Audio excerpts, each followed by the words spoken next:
Hi there, I'm Wendy Stone, your host and reader for Storytime. Tonight we'll be continuing with Dog Upon Atlas into Chapter 8, and I hope you've been well.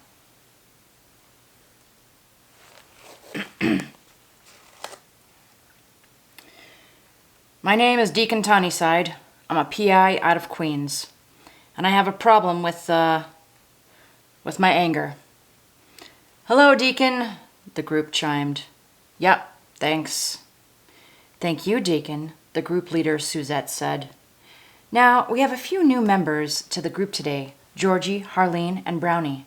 She gestured to the opposite side of the circle. The three dogs slumped in their seats, looking as miserable as I felt. Now, Suzette said, as you know, when we have new dogs joining our ranks, I like to make them feel warm and welcome. Let them know this is a safe place to talk about their feelings, but authentic feelings. Show them that our little group works by sharing our personal experiences. Please don't pick me, please don't pick me, please don't pick me. Deacon, would you like to share your story with our newcomers? If I have to tell this story one more time. Yep, okay, awesome, my story. 3 months.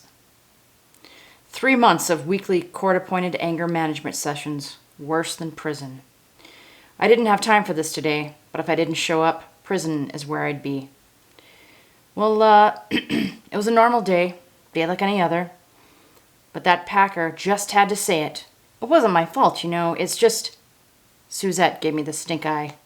Yep, understood, totally. I tried desperately to remember the lingo. Take responsibility for my actions. Got it. Like I said, just another day, mostly. Except for the getting arrested part. Deacon, Suzette prodded. Pick and carry, I burst. Whole Park, Queens. I'm doing a little grocery shopping, minding my own business, stuffing mangoes, bananas, and squash into my cart. You know how it is. When you have a pup that's constantly on your tail to eat something more than meat. I guess sometimes my plumbing don't work so great. Deacon. Yep. I finish up, then go to the checkout. The clerk is nice enough. She's got one of them steely-eyed gazes, You don't know if she's going to run your ID and pluck an extra few credits for herself, or reach over the counter and lick your... Deacon. Yep. So my eyes, they're watching the packer. I can't help it. Like a magnet dragging across that belt, I see him. He's stuffing my knapsack like a cement packer. So I say, easy on the groceries. Heavy stuff goes on bottom, pal. I swallowed, feeling the anger seep up, mixing, also like water and cement, with my current case, the additional very personal case. This guy, he ignores me. But you gotta understand, I can smell it. The blueberries have burst, blood from a package of turkey, and he's standing on his hinds, pushing with all his weight toward the bottom of the bag. I was standing. How'd I get there? I sat. So I say, yo, buddy, let me get that. I go to my hinds, next to this packer. He says, no, I got this. He's pushing and grunting, and I push him. Yeah, that's right, I pushed him. I say, get the frig away from my groceries, pal. And he says, you can't tell me what to do. So I push him again. And then? Suzette asked as my lips melded into each other. Before I know it, the claws are flying, fur drifting off in tufts. A pint of goat's milk explodes all over me. And he says it, that word. That freaking word. And there you have it, huh? There's a little blood, a lot of fur, a little viscera. The blue and gold show up, and I'm led to my fate, as it were. So what did he say to you? The new girl asked. I smacked my lips, holding the word back. Deacon, Suzette said, this is a good time to review triggers. What are your triggers, Deacon? We all have them. Having to take a bath on Sunday? She grinned that irritating grin, smirky, lopsided, and empathetic. When someone uses the word irregardless, I added. Her top lip lifted in a gentle, if definite, snarl. I don't think that's the word the packer used. I think it was another word. The word, the trigger that landed you here. Why were we playing this game? She knew what my damn trigger was. The old bear in the foxhole trigger? I nudged the dog sitting next to me. Know what I mean, pal? When the old engine ain't running too smooth, know what I'm saying? No, the trigger, Deacon, she said. Yeah. All right. It's the M word. Now, Deacon, you know abbreviating the word only gives it power. Yep. Use your techniques to empower yourself to find the courage to own that word. That word doesn't own you, now does it? Sweetheart, I got your technique right here. Deacon? What? Oh, yeah. It's, he called me a mongrel. I shivered, then growled. It was damn near uncontrollable. That's right, she said. He called you a mongrel. Ugh, like chewing tinfoil. When that packer called Deacon a mongrel, Deacon lost his temper and ended up here. But Deacon is learning how to control his temper through sharing, caring, and daring to change. Send me back to battle, please. I nibbled on my nubby dewclaw.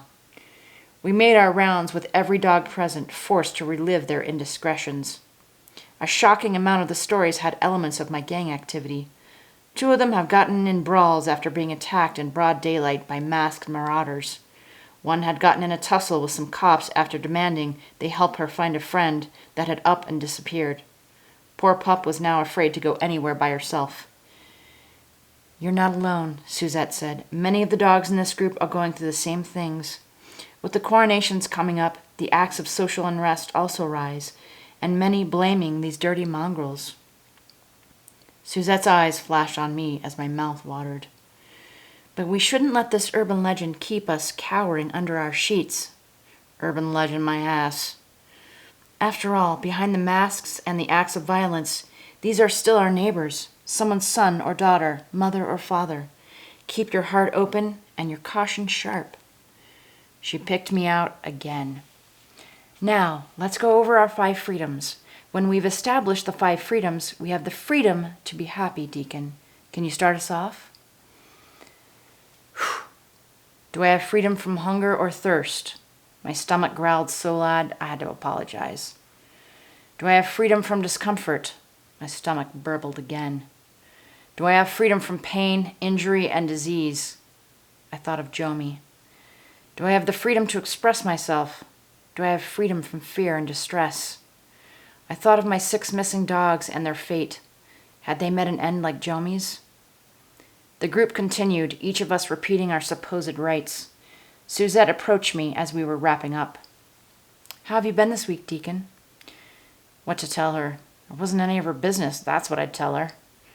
Sweetheart, my shoulders popped up and down so fast that all 4 legs vibrated.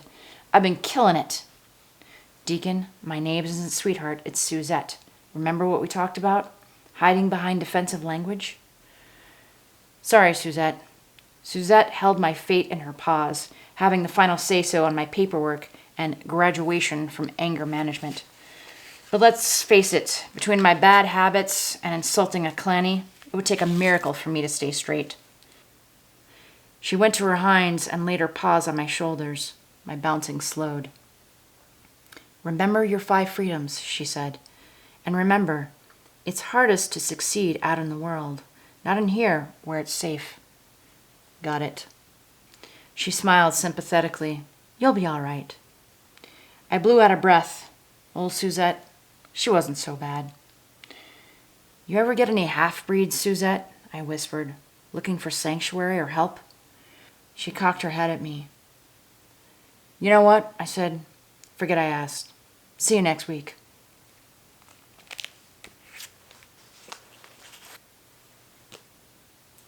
Well, we know that Deacon has trouble controlling his temper, and will it get worse as he struggles to solve his cases?